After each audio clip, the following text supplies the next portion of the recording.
தேவனுடைய மனுஷனை நோக்கி, நீ என்னோடு கூட வீட்டுக்கு வந்து இளைப்பாரு, உனக்கு வெகுமானம் தருவேன் என்றார். தேவனுடைய மனுஷன் ராஜாவை நோக்கி, நீ எனக்கு உம்முடைய வீட்டிலே பாதியை கொடுத்தாலும் நான் உம்மோடு வருவதும் இல்லை, இந்த ஸ்தலத்திலே அப்பம் புசிப்பதும் இல்லை, தண்ணீர் குடிப்பதும் இல்லை. ஏனென்றால் நீ அப்பம் புசியாமலும் தண்ணீர் குடியாமலும் போட வழியாய் திரும்பாமலும் இருவென்று கர்த்தர் தம்முடைய வார்த்தையினால் எனக்கு கட்டளையிட்டிருக்கிறார் என்று சொல்லி அவன் பெத்தேலுக்கு வந்த வழியாய் திரும்பாமல் வேற வழியாய் போய்விட்டான். அல்லேலூயா. யாரை சொல்கிறது என்றால் ஒரு தீர்க்கதரிசியை குறித்து பேசுகிறது. ஒரு தீர்க்கதரிசி ராஜாவினிடத்துல பேசுகிறார். ஒரு தீர்க்கதரிசி ராஜாவினிடத்துல பேசுகிறாரு. என்னத்துக்காக அப்படின்னா அந்த ஒரு தீர்க்கதரிசியை ஆண்டவர் அனுப்புறாரு. அனுப்பும் பொழுது அங்க வந்து அவருடைய தீர்க்க தரிசனமாக அந்த ராஜா அந்த தூப காட்டுக்கு இருக்கும் பொழுது எரேமியா என்கிற ஒரு ராஜா அந்த பலிபீடத்தின் மேல, தேவாலயம் இருக்கும், அந்த பலிபீடத்தின் மேல தூப காட்டும் பொழுது தேவ மனுஷனாகிய இந்த தீர்க்கதரிசி போய் சொல்றாரு, கர்த்தர் சொல்லுகிறார், இந்த பலிபீடமே இங்கே ஒரு பிள்ளைகள், ஒரு தாவீதுடைய வம்சத்துல யோசியாங்கிற ஒரு பேருள்ள குமாரன் பிறப்பான். அது வந்து மேடையில் ஆசாரியர்கள் உண்மையில் பலியிடுவான், மனுஷரின் எலும்புகள் உண்மையில் சுட்டரிக்கப்படும் என்பதை கர்த்தர் உரைக்கிறார் என்று அவன் தீர்க்க தரிசனம் உரைக்கிறான். எங்க வந்து தீர்க்க தரிசனம் உரைக்கிறான் என்றால், தேவ ஆலயத்துல வந்து ராஜா அங்கு தூபம் காட்ட வரும் பொழுது இந்த தேவ மனுஷன் தீர்க்க தரிசனமாக சொல்லுகிறான். அதற்கு அடையாளமாக என்ன நடக்கும் என்றால், இந்த பலிபீடம் வெடித்து சிதறும் என்று ஒரு அடையாளத்தை சொல்லுகிறான். உடனே எரேமியாங்கிற அந்த தீர்க்கதரிசி, அந்த எரேமியாங்கிற அந்த ராஜா அந்த தீர்க்கதரிசியை பிடி அப்படின்ட்டு என்ன செய்றான், கையை நீட்டும் பொழுது அந்த கை அப்படியே நிற்கிறது. அது என்ன செய்யல, அசையவே இல்லை. அப்படி நிற்கிறதுனால அவன் உடனே அந்த பலிபீடமும் வெடித்து சிதறுகிறது. உடனே இந்த ராஜா உண்மையான தீர்க்கதரிசி அப்படின்னு நினைச்சு, உன் தேவனாகிய கர்த்தரிடத்தில் எனக்காய் வேண்டிக் கொள்ளும், அப்பொழுது சுகமாவேன் என்று சொல்ல பொழுது அவன் வேண்டிக் கொள்கிறான். அவனுடைய கை மறுபடியும் சரியாக்கப்படுகிறது. அல்லேலூயா.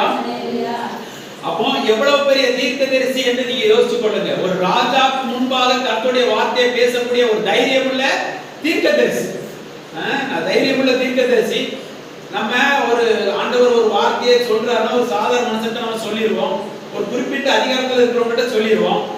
ஒரு ராஜா ஒரு பிரதமர் போய் எதிராக, அவருக்கு எதிராக தீர்க்க தரிசனம் சொல்லணும்னா அவருக்கு முன்பாக நம்ம சொல்லுவோமா? யோசிப்போம். இங்க இருந்து கூட ஏதாவது சொல்லிடுவான், நேருக்கு நேரம் சொல்ல முடியுமா? ஆனா அந்த காலத்துல தீர்க்கதரிசிகள் நேரடியா போய் பேசினாங்க. அல்லேலூயா. நேரடியா பேசினாங்க. தேவனும் அந்த வார்த்தையை உறுதிப்படுத்தும்படி அற்புதங்களை நடப்பித்தார். அதனால அந்த ராஜா உடனே சொல்றாரு, அப்பொழுது ராஜா தேவனுடைய மனுஷனை நோக்கி, நீ என்னுடைய கூட வந்து என் வீட்டிலே இளைப்பாரும், நான் உனக்கு வெகுமானங்களை தருவேன்.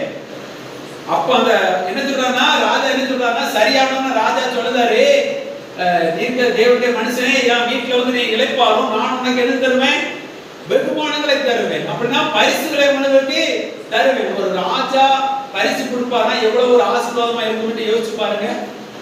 ஆனால் அவன் தேவனுடைய வார்த்தையில உறுதியா இருக்கிறான். அவன் சொல்லுகிறான், தேவனுடைய மனுஷன் ராஜாவை நோக்கி சொல்லுகிறான், நீ எனக்கு உம்முடைய வீட்டில் பாதியை கொடுத்தாலும் நான் உம்மோடு வருவதும் இல்லை, இந்த ஸ்தலத்திலே அப்பம் புசிப்பதும் இல்லை, தண்ணீரும் குடிப்பதில்லை. நீ உம்முடைய வீட்டுல பாதியை தந்தாலும் நான் என்ன செய்ய மாட்டேன், வரமாட்டேன். ஏன் வரமாட்டேன்னு சொல்றாரு? அவருடைய தேவன் அவருடைய வார்த்தையினால் சொல்லி இருக்கிறாரு, நீ போற இடத்துல பேசிட்டு திரும்புற அந்த இடத்துல நீ வரக்கூடாது, வேற வழியில வரணும், அங்க போய் அப்பமும் தண்ணி நீ எங்கேயுமே குடிக்கவே கூடாது என்று யாருடைய கட்டளை? தேவன் தம்முடைய வார்த்தையினால் தீர்க்கதரிசிக்கு சொல்லி இருக்கிறார். அதனால அவர் சொல்றார், தீர்க்கதரிசி இந்த ராஜாவை பார்த்தார், நீ வீட்டுல பாதி தந்தா கூட நான் நினைச்ச மாட்டேன், இருக்க மாட்டேன். அப்படி சொல்லி நல்ல வைராக்கியமா இருந்து பேசுறார். 9 பாரு, ஏனென்றால் நீ அப்பம் புசியாமலும் தண்ணி குடியாமலும் போன வழியா திரும்பாமலும் இருவென்று கர்த்தர் தம்முடைய வார்த்தையினால் எனக்கு கட்டளையிட்டிருக்கிறார் என்று சொல்லி அவ்வளவு வைராக்கியமாக யோசிச்சு பாருங்க. அந்த ராஜாவுக்கு முன்பாகவும் தைரியமா பேசின அந்த தீர்க்கதரிசி முடிவு மிகவும் பரிதவிக்கப்பட்டதா இருந்தது. அதுக்கு காரணம் என்ன அப்படிங்கறத நீங்க கொஞ்சம் யோசிக்கணும். அல்லேலூயா. இது ஒரு கதை மாதிரி இருக்கும். நீங்க அதுல உள்ள ரகசியங்களை நம்ம கற்றுக்கொள்ளணும். எதனால இது வந்துச்சு அப்படின்னு சும்மா கதை மாதிரி கேட்டுட்டு போக கூடாது.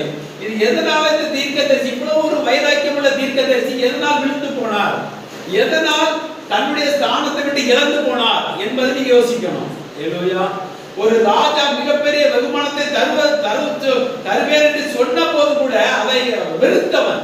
காரணம், தேவன் எனக்கு சொல்லி இருக்கிறார், அந்த வார்த்தைப்படி நான் நடப்பேன் என்று வைராக்கியம் கொண்டவன்.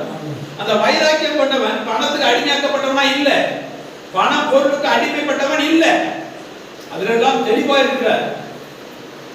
நம்ம பார்க்கிறோம், சில தீர்க்கதரிசிகள் பணத்துக்கு அடிமைப்பட்டு இழந்து போனதை பார்க்கிறோம். ஆனா இந்த தீர்க்கதரிசி அப்படி இல்ல, வைராக்கியமா நின்று பேசுகிறார். பேசிட்டு அவர் போகும் பொழுது அங்கே ஒரு கிழட்டு தீர்க்கதரிசி, ஒரு வயதான தீர்க்கதரிசி, அவர் இதை கேள்விப்பட்டு அவர் என்ன செய்றாரு, ஒரு கழுதையை கூட்டிட்டு போய் அந்த ராஜா அந்த தீர்க்கதரிசி கிட்ட போய் பேசுறாரு. யார்கிட்ட போய் பேசுறாரு? அந்த சொன்னார் பாருங்க, பலிபீடமே வெடித்து சொன்னார் பாருங்க. அவர் சொல்லிட்டு அவர் எதையுமே புசிக்காமலும் குடிக்காமலும் ஒரு வேறு வழியா திருப்பி வந்து கொண்டிருக்கும் பொழுது அதை கேள்விப்பட்ட ஒரு அந்த இடத்துல அங்க இருக்கிற ஒரு வயதான தீர்க்கதரிசி என்ன சொல்றாருன்னா, அந்த தீர்க்கதரிசியை தேடி இந்த வயதான தீர்க்கதரிசி வருகிறார்.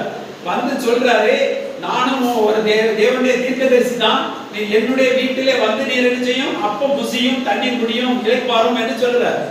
உடனே இவன் தீர்க்கதரிசி தானே அப்படி நம்பி என்ன செஞ்சுட்டான், யாரை மறந்துட்டான், தேவன் சொன்ன வார்த்தையை மறந்து விட்டான். இப்போ ராஜாக்கு முன்பு தைரியமா நின்று விட்டான். ஆனால் ஒரு தீர்க்கதரிசி வந்து சொன்னார் என்பதற்காக அவன் என்ன செஞ்சான், அவர் என்ன செஞ்சான், அவர் வீட்டுக்கு போயிட்டான். அந்த வயதான தீர்க்கதரிசி வீட்டுக்கு போயிட்டான். போய் அங்க சாப்பிட்டு இருக்கான். சாப்பிட்டு இருக்க அந்த கர்த்தருடைய வார்த்தை புறப்படுது வருகிறது. அதே அந்த வயதான தீர்க்கதரிசி மூலமாக வருகிறது, நீ தேவனுடைய வார்த்தை மீறினபடினால் அந்த ஸ்தானத்துல நீ இருக்க மாட்ட. அங்க என்ன பண்ண, அந்த அங்க போய் நீ என்ன பண்ண, மறிக்க மாட்டே நினைச்சோம் போயிடும் அப்படின்னு சொல்றாரு. எதனால இது நடந்துச்சு? இவ்வளவு பெரிய வைராக்கியம் உள்ளவர், அந்த சாவுகள் எப்படி வரப்போகுது அப்படின்னா அவனுக்கு என்ன சொல்லப்படுதுன்னாக்கி,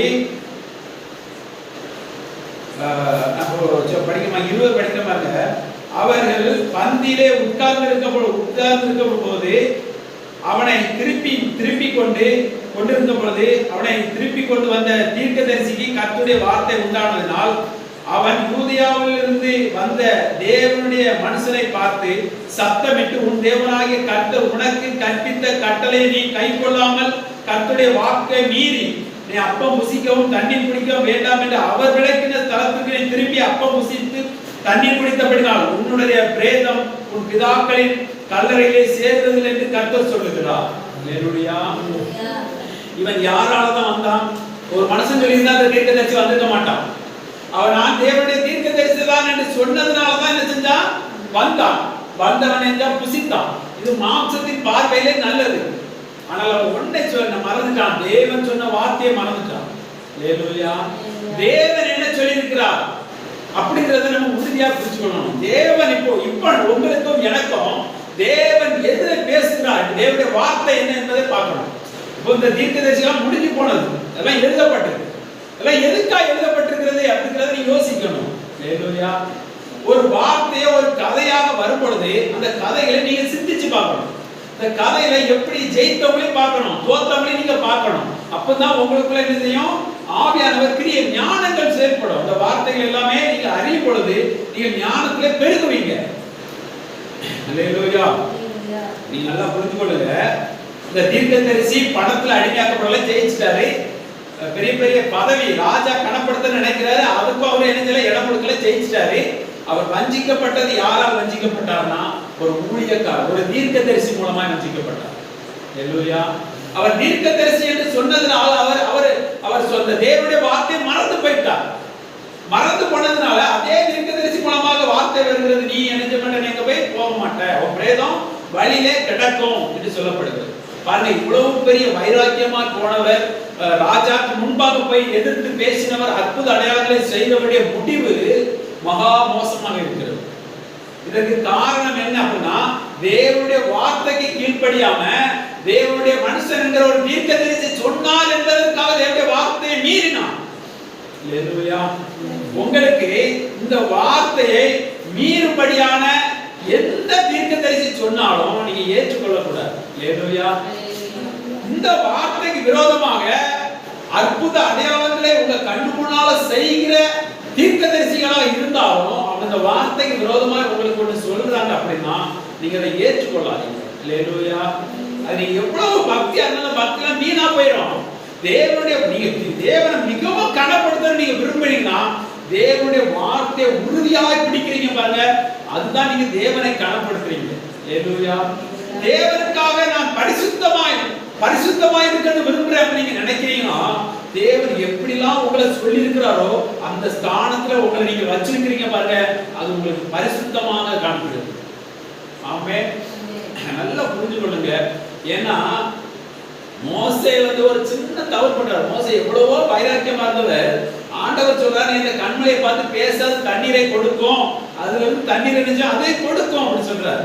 ஆனா சபையெல்லாம் கூடி நிற்கிறாங்க, லட்சக்கணக்கான ஜனங்கள் நிற்கிறாங்க, தாகத்துல இருந்து தண்ணீர் எல்லாம் நிற்கிறாங்க. அப்போ ஆண்டவர் என்ன பேச சொல்றாரு. ஆனால் இவர் என்ன, அந்த கோடு தான் செங்கடலை கடலுக்கு முன்னாடி நீட்டு பொழுது கோடு செங்கடல் பிளந்துச்சு, அற்புதங்களை எதிர்த்துல நடப்பிச்சு. அதனால அந்த கோலை வச்சு அடிச்சா ஒருவேளை வந்துரும், தண்ணி வந்துரும். ஜனங்கள்லாம் பார்த்துட்டு இருக்காங்க. ஜனங்கள் மத்தியில திடீர்னு பேசி வரலன்னா ஜனங்கள்லாம் என்ன ஒரு மாதிரி நினைச்சுவாங்கன்ற ஒரு அதுல தான் அவர் பேசுவது பெரிய நினைச்சிட்டான், கோலை பயன்படுத்த ஆரம்பிச்சுட்டான், அடிச்சுட்டான். அதனால ஆண்டவர் சொல்றாரு, நீ சபைக்கு முன்னாக என்ன நீ பரிசுத்த குலைச்சலாய் மாத்தினாயே. பரிசுத்த குலைச்சல்ங்கிறது எங்க வருது? தேவனுடைய வார்த்தையை மீறுகிறதுனால பரிசுத்த குலைச்சல் உண்டாகிறது. சபை தேவன் சொல்லி இருக்கிறபடி நாம் செயல்படும் பொழுது நீங்கள் பரிசுத்தத்தை காத்துக் கொண்டிருக்கிறீங்க. தேவன் சொன்னதை மீறி உங்கள் மாம்ச பக்தியில நீங்கள் மீறும் பொழுது அந்த பரிசுத்த குலைச்சல் உண்டாகிறது. அதனால சாபங்கள் வருகிறது. அதனால நீங்கள் அவர் வழியை விட்டு நீங்கள் விலகுறீர்கள், தவறான காரியங்கள் வருகிறது. ஹல்லேலூயா. நல்லா யோசிக்காங்க. இந்த தீர்க்கதரிசன ஒரு தப்பும் இல்லை, ஆனால் என்ன மாற்றப்பட்டுச்சு. ஹல்லேலூயா. இதே ஒப்பாக நம்ம கலாத்தியர் புஸ்தகம் 1வது அதிகாரத்துல நம்ம